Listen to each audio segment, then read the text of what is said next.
В аптеках дефицит жизненно важных для этого периода времени лекарств. И пандемия в разгаре. Сезонный грипп никто не отменял, а люди не могут найти антибиотиков, препаратов для лечения коронавируса и даже простых витаминов. Понятно, что спрос на них должен был вырасти в разы, но причина отсутствия медикаментов еще и введенная недавно система маркировки. Что да как, разбирались прокуратура, Росздравнадзор и Диана Дударова. Фармрынок все еще заявляет о сохранении дефицита лекарств в аптеках, а именно антибиотиков и противовирусных средств. Он сейчас наблюдается практически во всех регионах страны. Причины разные. Одна из главных – высокий спрос на отдельные препараты в сезон простудных заболеваний и распространения коронавирусной инфекции. Так, по результатам мониторинга Общероссийского народного фронта 26% аптек Ингушетии испытывают проблемы с наличием антибиотиков.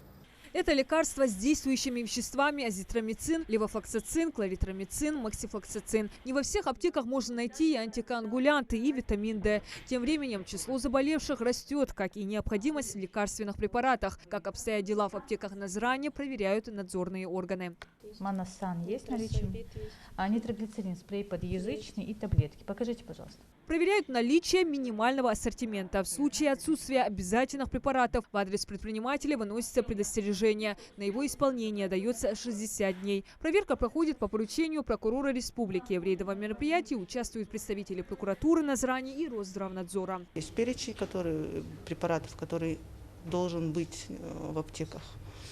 Это минимальный перечень препаратов. Также вообще в общем отпуск лекарственных препаратов аптеками. Сетевые аптеки города бросили все силы на обеспечение лекарствами потребителей, но не отрицают, что ситуация сложилась непростая. Ряд противовирусных препаратов поступает с большими задержками. Вот орбидол недавно очень нужен был и не было. И где его нашли? А я его не нашла нигде. Ханзалцы свободно, из аптеки, а сегодня его нет. Это плохо. Изменилась и ценовая политика. Цены на противовирусные препараты и антибиотики снова повысились. Даже цена будет завышена, на наш взгляд, если нам этот препарат попадается, чтобы его завести и не было отказа в аптеке, потому что люди в безысходности иногда. Есть препарат, используя свои профессиональные данные, мы можем заменить, то есть название несколько, а препарат содержимое одно и то же. Ведется работа Минпромторга по увеличению производства данных лекарственных препаратов, чтобы не возникал такой острый дефицит.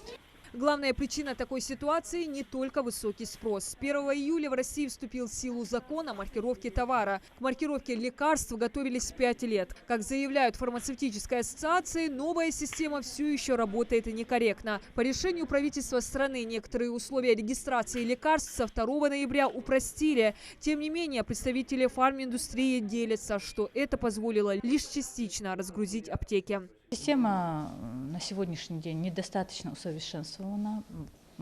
Проблемы есть как с производством, так и с реализацией маркированного товара. Идут сбои при принятии, при отпуске. Система «Честный знак» не повлияла на само производство. Лекарства есть на оптовых складах, но их нет в розничной продаже. Все потому, что аптеки не имеют права приобретать лекарства без маркировки. Так, в этой аптеке все соответствует требованиям. Также нет проблем с наличием минимального ассортимента. Но возникшие новые проблемы на фармрынке их тоже не обошли стороной. И фармацевты уже точно могут назвать, какие препараты дольше всех доходят до их полок. На сегодняшний день препарат – это ацетамивир и аналоги, которые, конечно же, активным спросом пользуются в данный момент. Также популярны орбидол, ингаверин, полиоксидони. Препарат тамифлю, но есть его аналог инфлюцин. В дефиците, потому что стал пользоваться активным спросом, на фармрынке пропал препарат. Отпускаются они в ограниченном количестве. 2 месяца, как не достать и Клексан – жизненно важный препарат против тромбоэмболии. Была такая проблема, мы долгое время не могли найти для дедушки препарат Клексан. Вначале он был, стоил он несколько тысяч, 4, по-моему, тысячи. Потом очень долгое время мы не могли его найти, хотя он очень срочно был нужен. В итоге нам пришлось поехать в другой регион, и мы его нашли там, сказать по правде, но заплатили уже в 3 раза дороже. А некоторые лекарства, применяемые для лечения COVID-19, и вовсе исчезли с фармрынка страны. Зачастую это импортные антиковидные препараты. Нет у нас курантила, нету метипреда. Этого действительно нет. Это очень большая дефектура. Нету. Просто их выпали не совсем.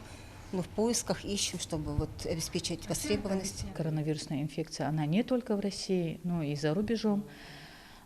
И импортные лекарственные препараты просто не попадают к нам на фармрынок. Надзорные органы подводят итог. Острого дефицита лекарств нет. Аптеки в состоянии предложить аналоги. С начала пандемии назрановские аптеки работают в режиме нон-стоп. Некоторые из них даже оказывали всевозможную помощь врачам, пока амбулатории были закрыты. Помогали больным, подбирали лекарства. А вот в этой аптеке с заботой о клиентах предоставляют бесплатные маски для посетителей. Стоит отметить, что ситуация со средствами защиты в регионе значительно улучшилась.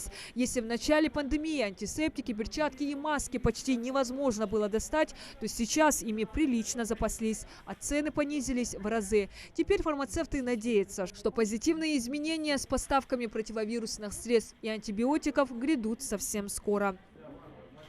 Представители фарминдустрии по всей стране заявляют, что такого кризиса отрасль еще никогда не испытывала, и продолжают настаивать на необходимости ввести еще дополнительные упрощения в системе маркировки лекарств. Ну а пока сутками продолжают маркировать препараты, а граждане ощущать их дефицит. Диана Дударова, Магомед Белакиев, Магомед Дидигов. Новости 24.